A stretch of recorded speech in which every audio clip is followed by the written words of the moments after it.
Bonjour les amis, aujourd'hui je vais faire la promotion d'un bouquin que j'ai trouvé dans une brocante, une braderie quoi. Je l'ai payé 50 centimes. Alors voici le livre. C'est un écrivain vietnamien. Alors c'est particulier, cette femme qui s'appelle Kim Thuy. Alors russe ça veut dire berceuse, bercée, berceuse.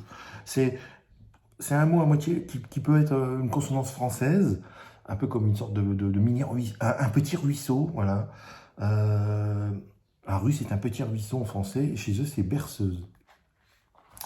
Alors, Kim Thuy, en fait c'est son premier roman. C'est une femme qui a quitté le Vietnam euh, avec d'autres boat people.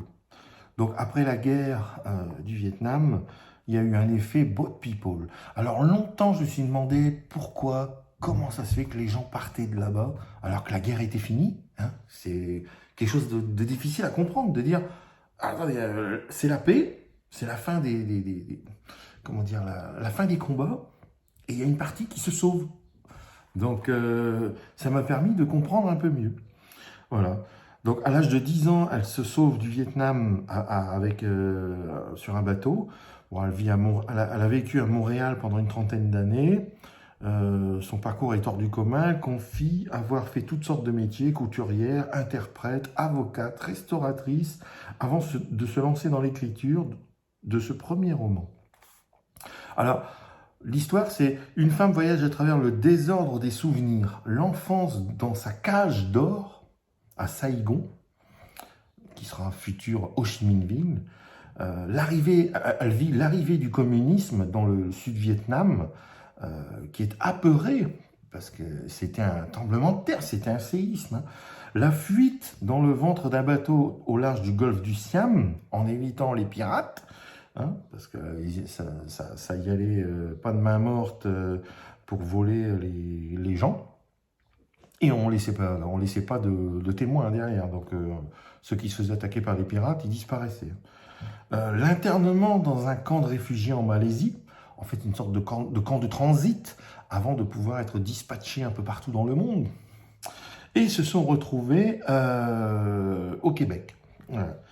Donc, déracinement complet, hein, vous voyez, vous passez de quelque chose de l'opulence à l'extrême pauvreté, plus rien, on n'a plus rien, et puis vous retrouvez dans un pays d'opulence à nouveau, mais complètement déraciné, c'est impressionnant, quoi.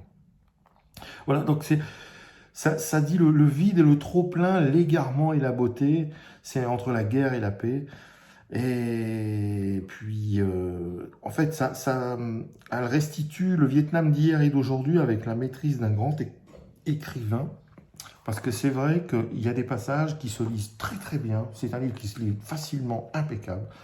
Et il y a quand même des passages qui relatent certaines choses, peut-être, comment dire, coutumières de la vie là-bas, mais qui sont très philosophiques. Très très philosophiques. Moi, j'ai repéré un passage, par exemple, que je vais vous lire, qui montre la liaison entre elle et moi. C'est impressionnant. Alors, je vous le lis. Page 50. Tac, voilà. Mes parents nous rappellent souvent, à mes frères et moi, qu'ils n'auront pas d'argent à nous laisser en héritage, mais je crois qu'ils nous ont déjà légué la richesse de leur mémoire qui nous permet de saisir la beauté d'une grappe de fleurs, la fragilité d'un mot, la force de l'émerveillement. Plus encore, ils nous ont offert des pieds pour marcher jusqu'à nos rêves, jusqu'à l'infini. C'est peut-être suffisant comme bagage pour continuer notre voyage par nous-mêmes.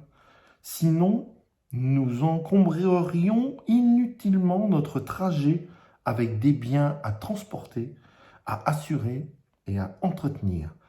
Un dicton vietnamien dit « Seuls ceux qui ont des cheveux longs ont peur, car personne ne peut tirer les cheveux de celui qui n'en a pas. » Alors j'essaye le plus possible de n'acquérir que des choses qui ne dépassent pas les limites de mon corps. Vous voyez, c'est impressionnant. Ce sont des gens qui, voilà, ils ont dû fuir avec rien, un petit sac, tout ce qu'ils avaient sur le dos. Peut-être juste leurs bijoux et leurs vêtements qu'ils avaient sur eux. Point, rien d'autre. C'était leur unique richesse. Donc, ils étaient entassés sur des bateaux. Ils ne pouvaient pas partir avec 50 bagages, c'est pas possible, hein. Donc, voilà, ils ont dû faire avec. C'est quelque chose. Après avoir vécu dans l'opulence, par exemple, parce que c'était une famille d'après ce que j'ai compris, des dentistes, donc assez, on va pas dire bourgeois, mais d'une certaine classe sociale, quoi. Donc, qui possédaient des nourrices, qui possédaient du personnel pour faire à manger, pour gérer la maison. Donc, des belles maisons, des jardins, des choses comme ça. Donc, ils étaient bien lotis, ils étaient vraiment pas, ils avaient une classe sociale assez élevée, quoi. Et puis, d'un seul coup, pas terminé, tout ça, c'est fini.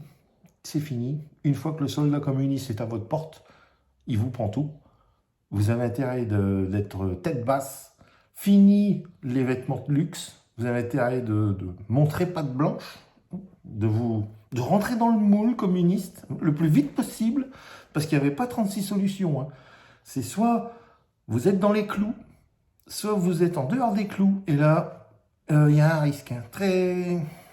Ça peut mal finir, c'est-à-dire que bah, pouvez vous faire battre devant votre porte, vous pouvez vous faire tabasser n'importe où, vous pouvez finir en torture, vous pouvez finir dans un camp de rééducation, comme c'était le cas à l'époque, avant la guerre, et même pendant la guerre, hein.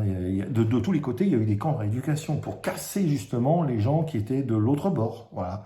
Et j'ai connu des gens, par exemple, qui avaient fui le pays parce qu'ils étaient simplement catholiques. Et c'était devenu, ça avait été politisé, c'est-à-dire que ben, le catholicisme, c'était devenu quelque chose de trop en rapport avec le colonialisme, Donc voilà, non, c'était trop occidental, donc on faisait la chasse à tout ça. Donc obligé de se sauver, ou obligé de montrer patte blanche et de se fondre dans la masse, voilà, pour dire attention, restons discrets, ne nous faisons pas attraper. Mais je connais des familles qui ont, comment dire, par exemple, il y a quelqu'un de leur famille qui a fait 14 ans de camp de rééducation. Et il s'en est sorti vivant, heureusement. Mais il y en a beaucoup ils en sont jamais revenus, quoi. Donc, et il y a une partie qui s'est sauvée en bateau. J'ai connu, par exemple, au cours j'ai travaillé dans le Pas-de-Calais, à un endroit, dans une entreprise, et il y avait un couple de Vietnamiens, hommes et femmes, qui étaient d'anciens boat people, catholiques, qui avaient fui le pays à cause de ça, parce qu'ils avaient peur d'être pourchassés, d'être montrés du doigt et dire ah, eux, ils sont un peu pro-occidental, ils sont catholiques. Donc à l'époque, c'était vraiment mal vu. Après, ça s'est calmé, mais il y a eu une période vraiment très sombre de cette histoire. Et ils ont été accueillis en France. Ils ont été accueillis à cet endroit-là. Ils ont trouvé un travail dans une entreprise où je pense que l'entreprise les a embauchés, hommes et femmes.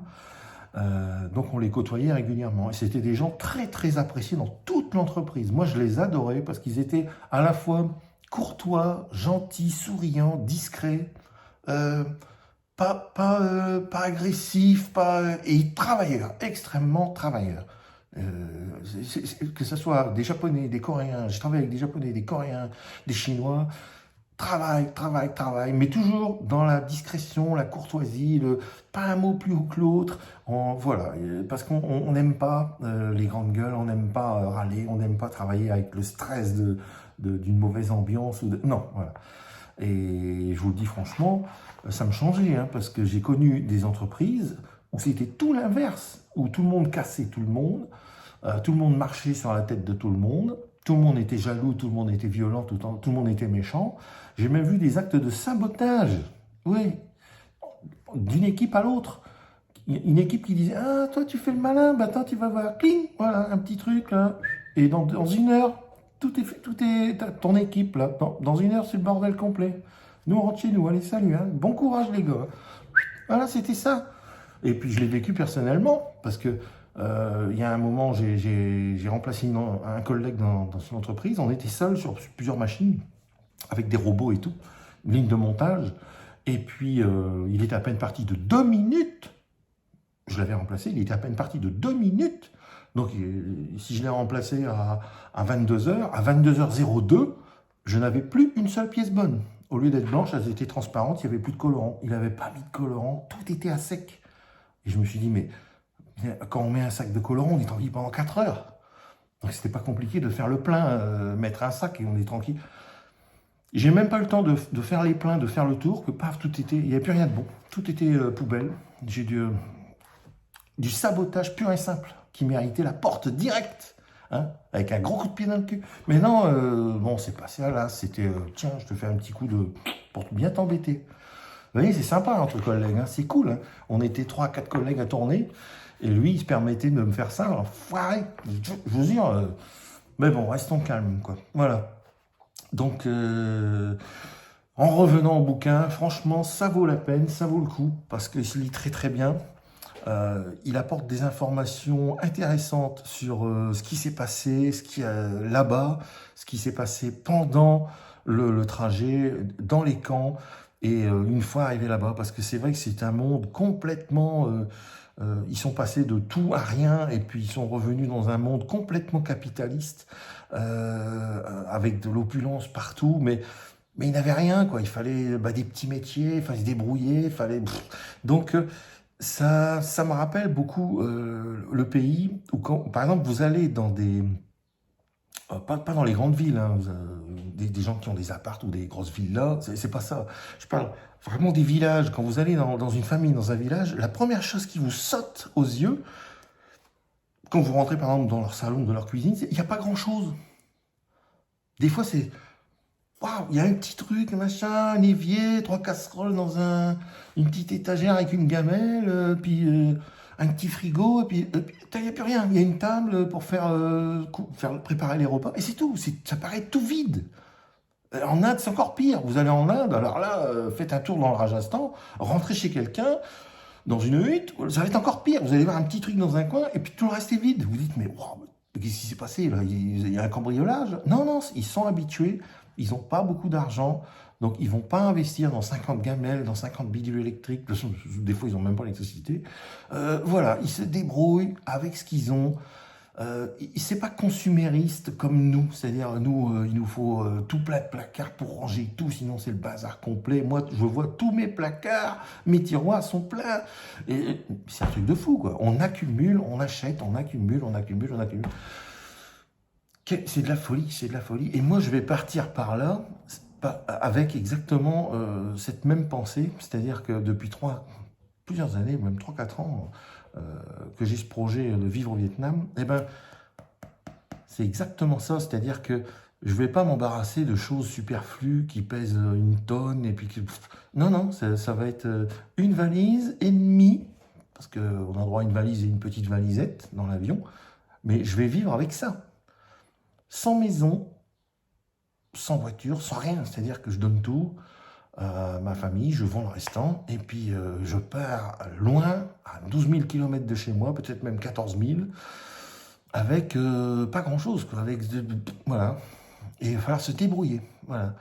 Et en fait, plus le temps passe, plus je grandis, plus je vieillis, plus je me dis que ce monde, il est trop porté vers il faut acheter, la mode, on suit ça. Oh, on aimerait bien avoir le nouveau truc là, qui vient de sortir.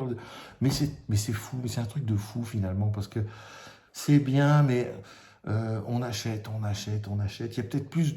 Enfin, moi, je préfère encore mettre de l'argent de côté et me payer un voyage, me payer des visites ou des choses comme ça, quoi. Me faire plaisir à moi, mais m'encombrer de trucs. Là, je ne pourrai plus de toute façon. Je ne pourrai plus. Tout ce que vous voyez autour de vous, c'est terminé. Tout va finir chez ma mère et moi, c'est 2 valises. Point barre, je ne peux pas emporter plus. Donc, à moins d'acheter quelque chose là-bas de définitif, si vraiment je trouve un endroit qui me plaît et que je m'installe, bon, il y aura peut-être un petit meuble, un petit bidule, mais c'est tout. Ça va, je pense que ça va fortement se limiter.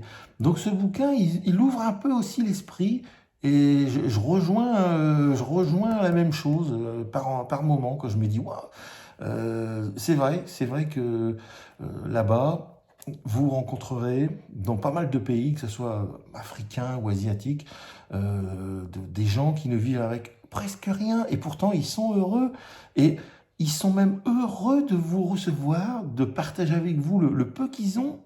C'est peut-être mieux, encore mieux.